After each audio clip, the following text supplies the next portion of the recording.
Hello everyone, welcome to my YouTube channel.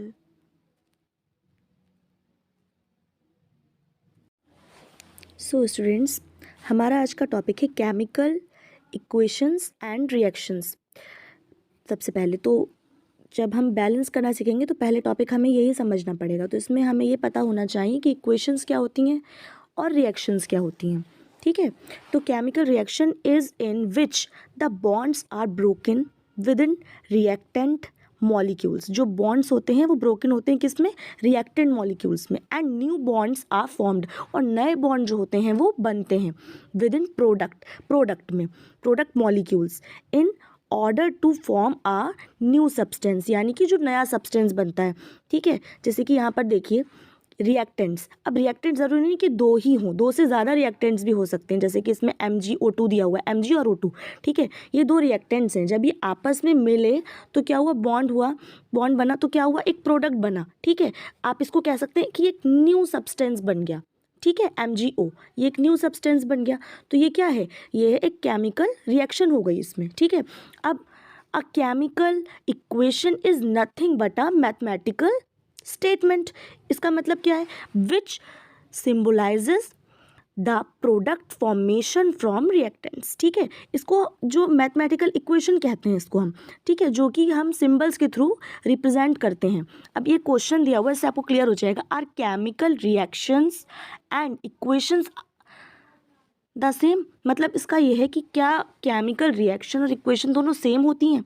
तो इसका answer है a chemical reaction is described by a chemical equation, यानी कि जो केमिकल रिएक्शन होती है ना, उसको डिस्क्राइब किया जाता है केमिकल इक्वेशन के थ्रू।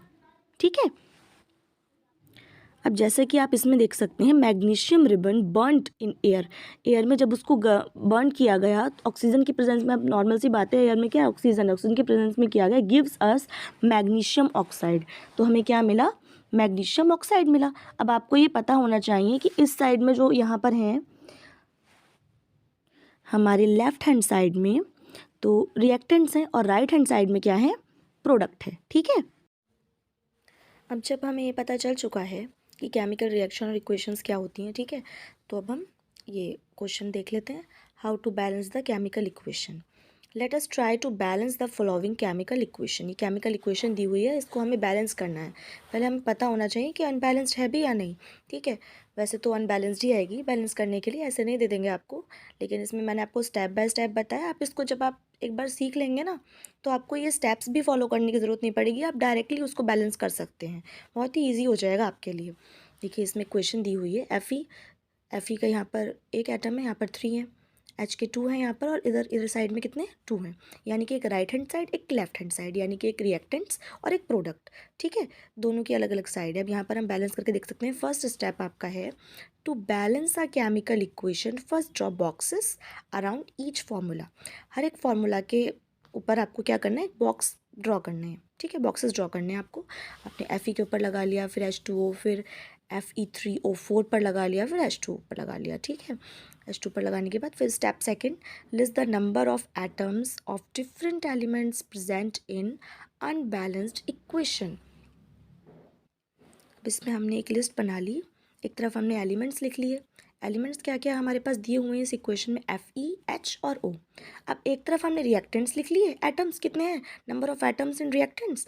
और एक साइड हमने लिख लिए number of atoms in product. जो प्रोडक्ट है आप ये समझ लीजिए कि वो राइट हैंड साइड पर है, इसलिए RHS लिखा है, और जो रिएक्टेंट्स हैं वो लेफ्ट हैंड साइड पर है, इसलिए हमने LHS लिखा है।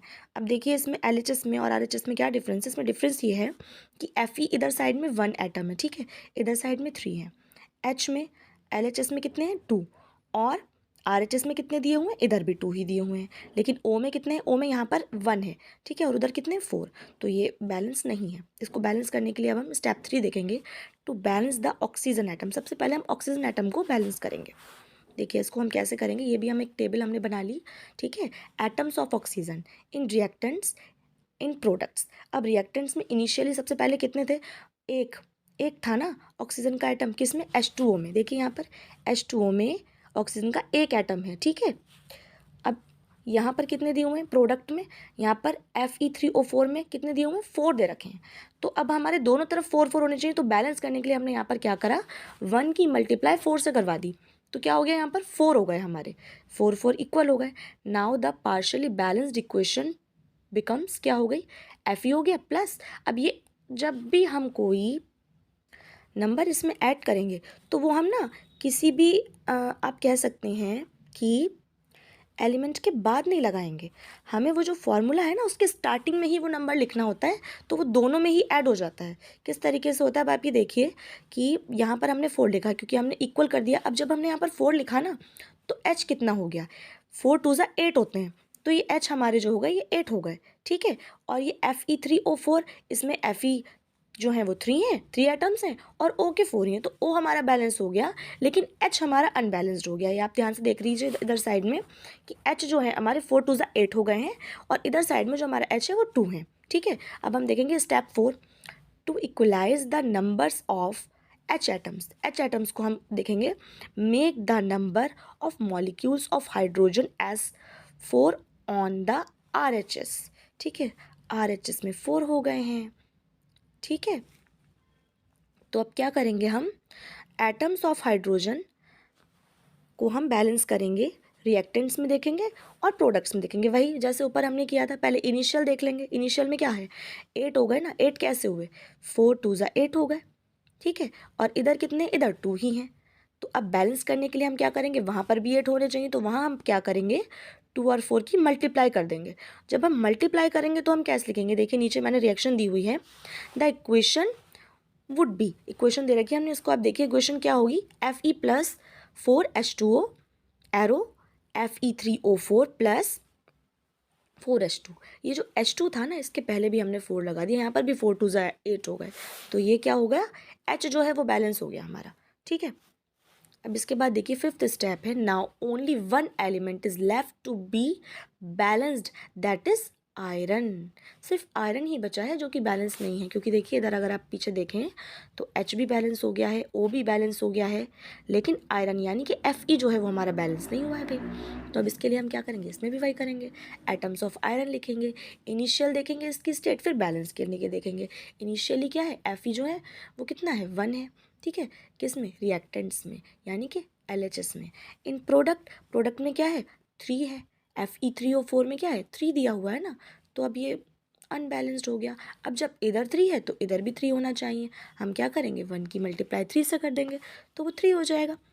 कितना सिंपल है देखिए इसको, to equalize Fe we take 3 atoms of Fe on LHS।